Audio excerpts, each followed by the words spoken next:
KIT, Kalaignar Karunanidhi Institute of Technology, Coimbatore, accredited by NBA and NAC with A grade. Qualified and experienced faculty. Good placement opportunities in reputed companies. Excellence beyond expectation. KIT, counseling code 2750. Hi, this is Suresh from Coimbatore. கோவையிலேருந்து உங்கள் சுரேஷ் பேசிகிட்டு இருக்கேன்.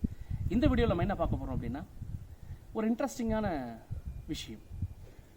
அதாவது உலகில் வந்து 166 country இருக்குங்க. அதில் ஒரு கண்ட்ரியை பற்றி இன்றைக்கி நான் பேசி ஆகணும். காரணம் என்னென்னா, ஒருவேளை நம்ம இன்றைக்கி நம்ம நடக்கக்கூடிய இந்த வாழ்க்கை முறையில் நம்ம யோசித்தோம் அப்படின்னு சொன்னால், அங்கே நம்ம வந்து அப்பா சாமி அந்த மாதிரி கண்ட்ரியில் நம்ம பிறந்திருக்கவே கூடாதுரா அப்படின்னு தான் நம்ம நினைப்போம்.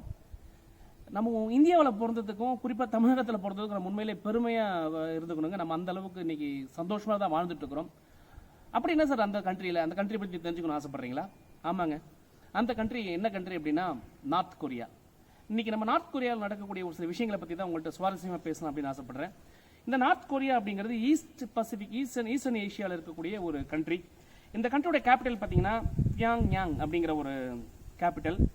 இங்கே மொத்தம் 2.55 கோடி மக்கள் வாழ்ந்துகிட்டு இருக்கிறாங்க. இந்த கண்ட்ரியோட தலைவர் வந்து கிம் ஜான் யுன் அப்படிங்கிறவர் இந்த கண்ட்ரியுடைய தலைவராக இருக்கார். அங்கே வந்து பார்த்தீங்கன்னா ஒரு டெமோக்ராட்டிக் ரிப்பப்ளிக் கான்செப்ட்டுங்க. என்னதான் இருந்தாலும் ஒரு ராஜ தான் ஆள்றாங்க. பட் இருந்தாலும் டெமோக்ராட்டிக் கான்செப்டில் அங்கே போயிட்டு இருக்கக்கூடிய ஒரு சிஸ்டம் வந்து அங்கே ஃபாலோ பண்ணுறாங்க. இங்கே வந்து இதனுடைய ஜிடிபி அப்படின்னு பார்த்தீங்கன்னா 4.6 இங்கே வந்து கிராஸ் ஜிடிபின்னு சொல்லுவாங்க. அதாவது தனி மனிதனுடைய அந்த இது வந்து 4.6 அப்படிங்கிற அளவில் இருக்குது. கிட்டத்தட்ட நல்ல பணக்கார கான்செப்டில் தான் அவங்க இருக்கிறாங்க அப்படின்னு தான் இந்த புள்ளி விவரம் சொல்லுது. இவங்க என்ன பண்ணாங்க தெரியுமா? உலகமே இன்னைக்கு வந்து 166 கண்ட்ரி வந்து இந்த கொரோனாவுக்கு படாத பாடுபடுறாங்க, அல்லல் பட்டுக்கிட்டு இருக்கிறாங்க. ஆனால் இவங்க என்ன தெரியுமா பண்ணாங்க? கடந்த மாதம், அதாவது நம்ம ஊர் டைம் படி பார்த்தீங்கன்னா நமக்கு வந்து சாட்டர்டே இப்போ சென்ற சனிக்கிழமை நைட்டு வந்து 9:10க்குங்க இந்த டைம் நடந்தது. அவங்களுக்கு வந்து பார்த்தீங்கன்னா அவங்களோட டைமிங் பார்த்தீங்கன்னா 6:10 நெக்ஸ்ட் டே சண்டே மார்னிங் டைமுக்கு நமக்கு டைமிங் டிஃப்ரென்ஸ் இருக்காங்க. இவங்க என்ன பண்ணியிருக்காங்கன்னா, ஒரு super large multiple rocket launch, ஒரு மிசைல். இவங்க வந்து என்ன பண்ணீங்க, மிசைல் விட்டு விளையாடிட்டு இருந்திருக்கிறாங்க. அப்படி தான் நம்ம சொல்லணும். ஏன் அப்படின்னா இவங்களுடைய ஆராய்ச்சி, இவங்களுடைய எண்ணங்கள் எல்லாமே ரொம்ப தீவிரமாக இருக்கும். உலகமே இது பண்ணி இவ்வளோ கஷ்டப்பட்டு இருந்தால் கூட அவங்க வேலையில் கரெக்டாக இருந்துட்டு இந்த நேரத்துலையும் வந்து பார்த்திங்கன்னா ஒரு மிசைல் வந்து டெஸ்ட் பண்ணி பார்த்துருக்காங்க. இந்த மிசைல் வந்து பார்த்திங்கன்னா நார்த் கொரியாவிலேருந்து ஜப்பானை நோக்கி பாய்ஞ்சிருக்குது. சுமார் வந்து 230 கிலோமீட்டர் தூரம் போயிருக்குது. மேலே பார்த்தீங்கன்னா 30 கிலோமீட்டர் அளவுக்கு, அதாவது 18 மைல்ஸ் வந்து மேலே வந்து உங்களுக்கு மேலேறி 230 கிலோமீட்டர் வரைக்கும் போய் ஒரு டெஸ்டிங் பண்ணியிருக்காங்க. இது வந்து ஒரு நேரத்தில் மற்ற நாடுகளை அச்சுறுத்தக்கூடிய ஒரு விஷயமா கூட நம்ம இதை வச்சுக்கலாம். சரி, இதெல்லாம் போட்டு விடுங்க. ஏன் இந்த கண்ட்ரி பற்றி நம்ம பேசணும்னு நினச்சோம் அப்படின்னு நினைக்கிறீங்களா? இந்த கண்ட்ரியில் இருக்கிற ரூல்ஸ் நம்ம பார்த்தோம்னு நினச்சோன்னா ரொம்ப பயங்கரமான ரூல்ஸாக இருக்குங்க. இன்னைக்கு எக்ஸாம்பிள் சொல்லணும்னு வச்சுக்கலாம். இந்த ஊரில் வாழ்கிறவங்க கார் வாங்கணும் அப்படின்னு நினச்சிங்கன்னா, இங்கே எல்லாரெல்லாம் கார் வாங்கி எல்லாரும் நம்ம போகிற மாதிரி நம்ம டிராஃபிக்கில் போய் நிறுத்திட்டு ஓல்டு டிராஃபிக்கை நம்ம வந்து கஷ்டப்படுத்திட்டு இருக்கணும். அந்த மாதிரி கிடையாது. அங்கே கார் வாங்குறதுக்கு கட்டாயம் இருக்குது. யார் கார் வாங்கணுங்கிறத அந்த அரசாங்கம் முடிவு பண்ணுது.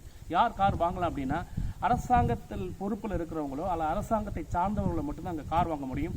அதை மீறி மிகப்பெரிய பணக்காரர் வந்து கார் வாங்கணும்னு சொன்னால் கூட அவங்க அரசாங்கத்தினுடைய அந்த ஒப்புதல் வாங்கினா மட்டும்தான் அவங்க கார் வாங்க முடியும். அதனால இங்கே கார் அப்படிங்கிறது வந்து ரொம்ப அதிகமாக பார்க்க முடியாது. இதில் என்ன பெனிஃபிட் அப்படின்னு கேட்குறீங்களா? Pollution control. பொல்யூஷனுங்கிறது அந்த நாட்டில் வந்து ரொம்ப ரொம்ப ரொம்ப கம்மி. அதாவது கார்பன் டை ஆக்சைடு எமிஷன் வந்து ரொம்ப ரொம்ப கம்மி. இது நல்ல விஷயம். ஆனால் அங்கே ரூல்ஸ் அப்படின்னு பார்க்கும்போது இங்கே வந்து சராசரி மக்கள் வந்து என்ன பண்ணுறாங்க அப்படின்னு கேட்டிங்கன்னா, கண்டிப்பாக அவங்க வந்து பப்ளிக் டிரான்ஸ்போர்ட்டை தான் யூஸ் பண்ணணும் அப்படிங்கிற ஒரு கட்டாயம் இருக்குது. அவங்களாம் வந்து சொந்தமாக கார் வாங்கிட்டுலாம் சர்ற புருன்னு போக முடியாது. அப்போ வந்து பப்ளிக் பீப்புளுக்கு வந்து அங்கே தனி இது மட்டுமா, கார் ரோட்டில் போகிறது கூட சரிங்க. இந்த கவர்மெண்ட்டை சார்ந்தவங்க, கவர்மெண்ட் எம்ப்ளாயீஸாக இருக்கிறவங்க, கவர்மெண்ட்டை சார்ந்தவங்க மட்டும் ஹை ஸ்பீடு லேனில் ஜாலமாக வேகமாக ஸ்பீடில் போய்க்கலாம். ஆனால் இந்த பப்ளிக் யூஸ் பண்ணுறவங்க கண்டிப்பாக லோ ஸ்பீட் அல்லது வந்து குறிப்பிட்ட ஸ்பீடை தாண்டி போகக்கூடாதுங்கிற கட்டாயம் இருக்குது. அதனால் பப்ளிக்கில் இருக்கிறவங்க கண்டிப்பாக வந்து ஸ்லோ ஸ்பீடில் தான் போகணும். இவங்க வந்து ஹை ஸ்பீடில் போகலாம். அது மட்டும் இல்லை, ஒரு லேன் டு லேன் மாறணும் அப்படின்னு நினச்சா அதில் வந்து இந்த கவர்மெண்ட் அஃபீஷியல்ஸும் பணக்கார இதில் இருக்கிறவங்களும் தாராளமாக மாறிக்கலாம். ஆனால் இந்த தாழ்த்தப்பட்ட மக்கள் அல்லது சாதாரணமான பப்ளிக்ஸ் அப்படி மாற முடியாதுங்கிற ஒரு ஒஸ்ட் ரூல் அப்படின்னு தான் சொல்ல முடியும். அந்த மாதிரி ரூல் அங்கே இருக்குது. ரெண்டாவது இங்கே சுவாரஸ்யமான விஷயம் என்னென்னு அப்படின்னு பார்த்தீங்கன்னா, நீங்கள் வந்து இப்போ நீங்கள் எல்லாருமே நினச்ச மாதிரி நம்மகிட்ட பணம் இருக்குங்கிறத திடீர்னு போய் நம்ம எல்லா ஊரில் நம்ம குடியேறோம். அதாவது மிகப்பெரிய இப்போ சிட்டிஸ்க்குலாம் போய் ஈஸியாக நம்ம பணம் இருந்ததுன்னா உடனே இடம் வாங்கி செட்டில் ஆயிரும். அந்த மாதிரி அங்கே நீங்கள் ஒரு சிட்டிக்குள்ளே போய் நீங்கள் வீடு கட்டணும் குடியேறணும்னு நினச்சா மைக்ரேட் ஆகணும்னு நினச்சா கண்டிப்பாக அப்படி முடியாது. இதுக்கு அரசாங்க உத்தரவு இல்லாமல் போகும். நீங்கள் இருக்கிற ஊரில் மட்டும்தான் நீங்கள் இருக்க முடியும். இது ஒரு 2வது ரூல் அங்கே பண்ணியிருக்கிறாங்க. 3வது ரூல் அப்படின்னு பார்த்தீங்கன்னா, அங்கே வந்து இந்த கார் வந்து யூஸ் பண்ணாதனால 2 கார் கம்பெனி மட்டும்தான் இருக்குது. அந்த 2 கார் கம்பெனியில் 2 விதமான கார் மட்டும்தான் தயாரிக்கிறாங்க. ஒன்று பார்த்தீங்கன்னா நம்ம மெர்சிடிஸ் பென்ஸ் தருவன ஒரு காரு, இது அவங்களுடைய ஓன் கம்பெனி. இன்னொரு பார்த்தீங்கன்னா நம்ம இன்னொரு சைனீஸ் மாடல் ஒரு மாடல் வந்து செடான் டைப்பில் ஒரு மாடல் கொடுத்துருக்காங்க. இது 2மே காப்பீடு மாடல். ஆனால் 2 மாடலான கார் மட்டும் தான் தயாரிக்கிறாங்க. ஒரு நாளைக்கு 10,000 கார் தயாரிக்கிற அளவுக்கு கெப்பாசிட்டி இருந்தாலும் கூட 400 அல்லது 300 கார்கள் மட்டுமே தயாரிக்கக்கூடிய சூழலில் வந்து ஒரு நாளைக்கு இல்லை, ஒரு ஆண்டிற்கு 10,000 கார் தயாரிக்கக்கூடிய சூழல் இருந்தாலும் கூட 300 அல்லது 400 கார்கள் மட்டும்தான் இன்னைக்கு தயாரிக்கப்படுது. இது வந்து ஒரு முக்கியமான விஷயமா சொல்ல ஆசைப்படுறோம். இன்னொரு பிரச்சனை என்ன தெரியுங்களா, இங்கே ஏதாவது தெரியாமல் தப்பு பண்ணிட்டீங்கன்னு வைங்களேன். தப்புன்னா நீங்கள் என்ன நினைக்கிறீங்க, நடுரோட்டில் நின்று ட்ரிங்க்ஸ் சாப்பிட்றது, இல்லை வந்து நம்ம அனாவசியமாக கூட்டமாக நின்று பேசுறது, கவர்மெண்ட்டை எதிர்த்து பேசுறது, இந்த மாதிரி இங்கே செய்யக்கூடிய சின்ன வேலைகள் செஞ்சாலே அதெல்லாம் வந்து ஒரு குற்றமாக பார்க்கப்படுது. அப்படி குற்றம் செஞ்சு ஏதாவது ஒரு குற்றத்தில் நீங்கள் மாட்டிக்கிட்டீங்க அப்படின்னு சொன்னால் அந்த குற்றத்துக்கான தண்டனையை நீங்கள் கண்டிப்பாக அனுபவிக்கணும். ஒருவேளை அந்த தண்டனை வந்து உங்களுக்கு ஆயுள் தண்டனையாக இருந்து நீங்கள் இறந்து போயிட்டீங்கன்னு வைங்களேன், உங்களுக்கு அப்புறம் வரக்கூடிய 2 செகண்டினர் அதாவது 3 செகண்டினர் வரைக்கும் நீங்கள் அந்த தண்டனையை அனுபவிச்சு தான் ஆகணும். இப்போ என்னன்னா, நான் பண்ண தப்புக்கு என் பையனும் கஷ்டப்பட இருக்கணும், என் பையனுக்கு பிறக்க போகிற பையனும் கஷ்டப்படணுங்கிறது அங்கே ரூல். அது 3 தலைமுறைக்கு ஒருவர் பண்ண தப்புக்கு நம்ம வந்து அந்த பாவத்தை அந்த மிஸ்டேக்கு நம்ம பனிஷ்மெண்ட் வாங்கி ஆகணுங்கிறது அங்கே முக்கியமான ஒரு ரூலாக இருக்குது. இது ஒரு சுவாரஸ்யமான விஷயமா இருக்குங்க.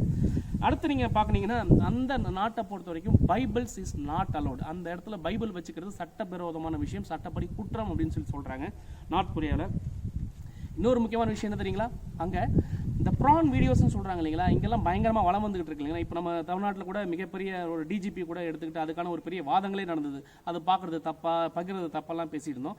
அந்த மாதிரி ப்ரான் சைட்ஸாக பார்க்கறது அங்கே முற்றிலும் தவறு. அந்த மாதிரி தவறுக்கு உட்படும்பொழுது 3 தலைமுறைக்கு வந்து இந்த தண்டனை வழங்கப்படுங்கிற மிகப்பெரிய விஷயங்கள் இருக்குது. இதனால தான் அந்த நாடு நிறைய கட்டுப்பாடுகளோட இன்னைக்கு நல்ல ஒரு வளர்ந்த நாடாக இருக்கின்றது. என்னதான் அங்கே கெட்டது இருந்தாலுங்க அவங்க வளர்ந்துட்டு தானே இருக்கிறாங்க. நம்ம கெட்டதெல்லாம் விட்டுருவோமே, அங்கே ஏதாவது நல்லது இருந்தால் அந்த நல்லதை நம்ம எடுத்துக்கலாமே. அப்படி பார்க்கும்போது அங்கே என்ன நல்லது அப்படின்னு பண்ணும்போது அவங்க இன்னமும் இயற்கையோடவே ஒன்றி இயற்கைக்கு தீங்கு விளைவிக்காமல் இருக்கிறாங்கிறத ஒரு மிகப்பெரிய விஷயமா இருக்குது. அந்த ஒரு விஷயத்தை நம்ம இந்த நார்த் கொரியாவிலேருந்து கற்றுக்கலாம். செல்ஃப் டிசிப்ளின்ங்கிறத நார்த் கொரியாவிலேருந்து கற்றுக்கலாம். நம்ம நல்ல விஷயங்களை கற்றுக்கிட்டோம்னு சொன்னால் நம்மளும் நம்ம சமுதாயத்துக்கு ஏதாவது பண்ண முடியுங்கிற நம்பிக்கையில் இந்த இன்ஃபர்மேஷனை உங்ககிட்ட ஷேர் பண்ணுறேன். தொடர்ந்து பேசுவோம், இணைந்திருங்கள். உங்களுடன் சுரேஷ்.